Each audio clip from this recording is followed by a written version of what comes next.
नवसारी बाना club charitable trust के तत्वावधान में बाना क्लब हॉल में अंडर 14 बॉयज कैरम टूर्नामेंट का आयोजन किया गया। टूर्नामेंट में डबल्स और सिंगल्स दोनों स्पर्धाएं आयोजित की गई।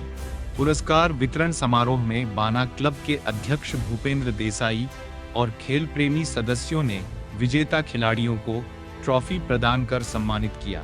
डबल्स स्पर्धा में कपिल गलचर और उत्सव चमार प्रथम, जबकि जितेंद्र रांगी और अंश सहानी द्वितीय स्थान पर रहे।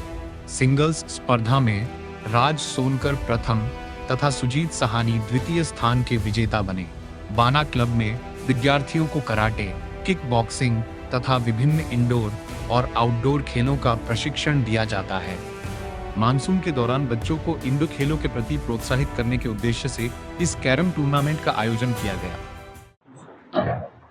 ધી નવસારી બાના ક્લબ ચેરિટેબલ ટ્રસ્ટ સંચાલિત બાના ક્લબ ખાતે સ્કૂલના વિદ્યાર્થીઓ માટે ઇન્ડોર આઉટડોર રમતનું અહીંયા સંચાલન કરવામાં આવે છે। આ છોકરાઓને વિવિધ રમતો સાથે અહીંયા કોમ્પિટિશનનું પણ આયોજન કરવામાં આવે છે। હાલનો મોસમ વરસાદનો મોસમ હોવાથી આઉટડોર ગેમ રમી શકાતી નથી, તેથી છોકરાઓ વીકેન્ડમાં અહીં બાના ક્લબ હોલમાં આવીને કેરમની પ્રવૃત્તિ કરે છે। એ સંદર્ભે અહીં આજે 19/7/2026ના દિવસે કેરમ કોમ્પિટિશનનું આયોજન કરવામાં આવ્યું છે। આ કોમ્પિટિશનમાં આશરે 40થી 42 છોકરાઓએ પાર્ટિસિપેટ થયા છે। આ કોમ્પિટિશનમાં ડબલ ઇવેન્ટ અને સિંગલ ઇવેન્ટ એમ બંને ઇવેન્ટ રમાડવામાં છે। અંડર 14 ટુર્નામેન્ટ છે।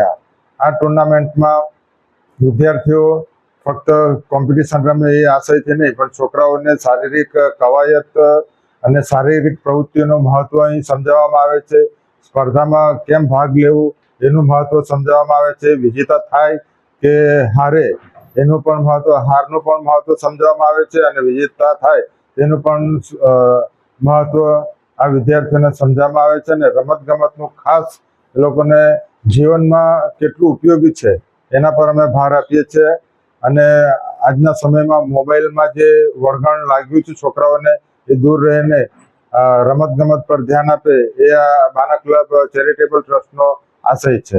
અને આ સ્પર્ધામાં બાના ક્લબના પ્રમુખ શ્રી ભૂપેન્દ્રભાઈ દેસાઈ સાહેબ, મંત્રીશ્રી તેમજ બાના ક્લબના રમતપ્રેમી સભ્યો હાજર રહીને આ વિદ્યાર્થીઓને પ્રોત્સાહન પૂરું પાડ્યું છે।